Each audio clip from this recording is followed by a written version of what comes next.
Dia menyerahkan nyawanya di kayu salib bagi kita. Dia mencurahkan darahnya untuk mengampuni semua dosa kita. Darah Yesus itulah yang menyucikan kita dari segala dosa. Dan oleh karena dosa-dosa kita sudah disucikan oleh darah Yesus, kita beroleh hidup yang kekal di sorga. Firman Tuhan berkata dalam Efesus 1 ayat 7, tanpa penumpahan darah tidak ada pengampunan. Kalau darah belum ditumpahkan, tidak ada pengampunan. Saudaraku yang kekasih dalam nama Yesus, darah Yesus harus dicurahkan terlebih dahulu untuk menyucikan saudara dari dosa saudara, sehingga kita bisa didamaikan dengan Tuhan, sehingga kita bisa berdamai dengan Bapa di sorga, sehingga saudara bisa masuk ke dalam kehidupan yang kekal. Katakan amin. Saudara, itulah yang dilakukan oleh Yesus bagi kita. Dia mengampuni dosa kita. Dan dia bukan hanya mengampuni dosa kita, dia juga menyembuhkan segala penyakit kita. Dia juga membebaskan kita dari segala keterikatan dosa. Tetapi mujizat yang terbesar memang adalah keselamatan jiwa kita, pengampunan dosa kita. Katakan amin. Itulah mujizat yang terbesar, di mana saudara diselamatkan, tidak jadi dihukum oleh karena dosa saudara, tapi saudara disucikan oleh darah Yesus dan bisa memiliki hidup yang kekal. Haleluya. Itu yang disediakan Yesus bagi kita, saudara. Karena itu pada malam hari ini, mari kita semuanya menetapkan hati kita, membuka hati kita untuk menerima Yesus sebagai Tuhan dan Juru Selamat pribadi kita, saudara, sehingga kita menerima hidup yang kekal di sorga. Haleluya. Haleluya.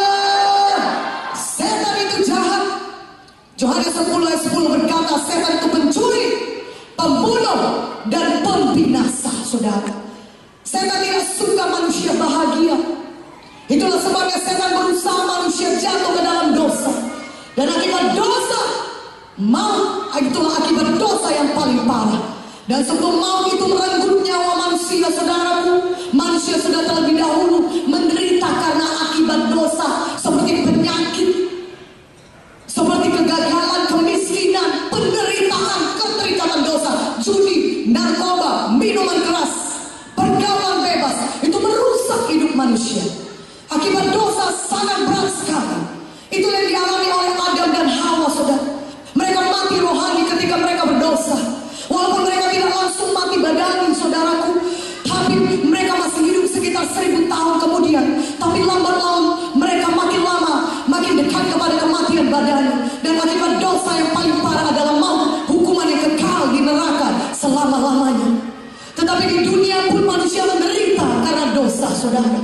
Oh, saudara dapat lihat umur manusia makin lama makin pendek. Kalau dulu orang sampai 1000 tahun dan kemudian 120 tahun. Kalau buku Mazmur bahkan berkata 70-80 tahun kalau kuat, saudara. Dan saudara bahkan banyak mendengar kabar banyak umur manusia sekarang di bawah 70 tahun, saudara. Sudah tidak ada lagi di dunia ini. Itu akibat dosa. Akibat dosa itu adalah perpisahan, saudaraku, kematian badani dan rohani. Tetapi kalau saudara memilih Yesus pada malam hari ini, maka saudara dapat memiliki hidup yang kekal di sorga. Dan di dunia itu saudara diberkati. Katakan amin. Kalaupun kita meninggal dunia, tapi kalau kita sudah percaya kepada Yesus, kita meninggal dunia hanya berpindah untuk kepada sorga yang kekal saja, untuk ke tempat yang jauh lebih baik. Katakan amin. Tapi kita akan hidup kekal selama-lamanya. Sejak kita menerima Yesus sebagai Tuhan dan Juru Selamat pribadi kita, hidup kekal kita sudah dimulai sejak saat itu. Gimana amin ya? Katakan amin. Karena Yesus ada di dalam kita dan Yesus itulah hidup kekal. Haleluya. Karena itulah siapapun yang memiliki Yesus dalam hatinya, dia pasti memiliki hidup yang kekal. 1 Yohanes 5 ayat 1 sampai 13 mengatakannya. Karena itu Yesus mau saudara menerima dia sebagai Tuhan dan Juru Selamat pribadi saudara, sehingga saudara memiliki hidup yang kekal. Dan di dunia ini pun hidup saudara bebas dari kutuk-kutuk dosa. Akibat dosa berat, saudara, kutuk-kutuk dosa datang kepada kita. Akibat dosa, saudara, banyak orang saudara mengalami kutuk dosa dalam hidupnya, saudara. bagaimana hidupnya. Kalau mereka tidak mengenal Yesus, maka ada kutuk dosa dalam hidup manusia. Kutuk dosa penyakit. Orang tuanya menderita penyakit jantung, kakek neneknya penyakit jantung, orang tuanya juga demikian. Dan saudara bisa lihat dia juga akan mati karena penyakit jantung. Itulah dia kutuk dosa penyakit. Ada lagi kutuk dosa kemiskinan. Walaupun saudara berkata aku bekerja keras, aku bekerja setiap hari, tapi tetap miskin juga. Saudara berkata aku sudah mengusahakannya, aku sudah mencoba ke sana kemari, tapi tetap miskin juga. Itu kutuk dosa kemiskinan.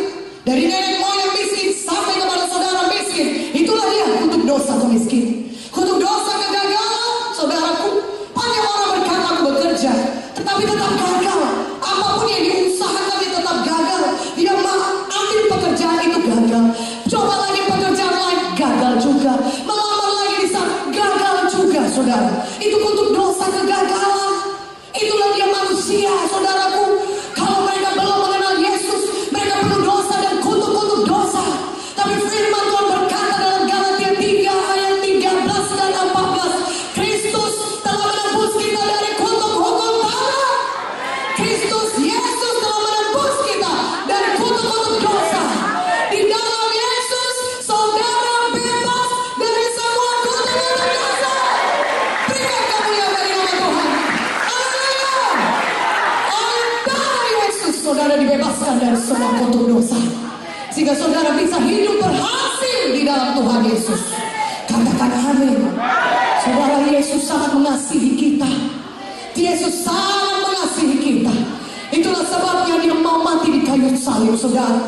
Saudaraku, dia datang untuk mengampuni dosa kita dan juga menyembuhkan penyakit. Kalau saudara baca Injil Matius, Markus, Lukas, dan Yohanes, oh itu menceritakan bagaimana pelayanan Yesus selama dia masih hidup di bumi ini, saudara. Lebih dari separuh pelayanan Yesus adalah menyembuhkan orang sakit. Tuhan Yesus tidak mau kita sakit.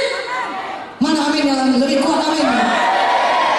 Lebih daripada separuh pelayanan Yesus, saudara baca buku Injil, menyembuhkan orang sakit.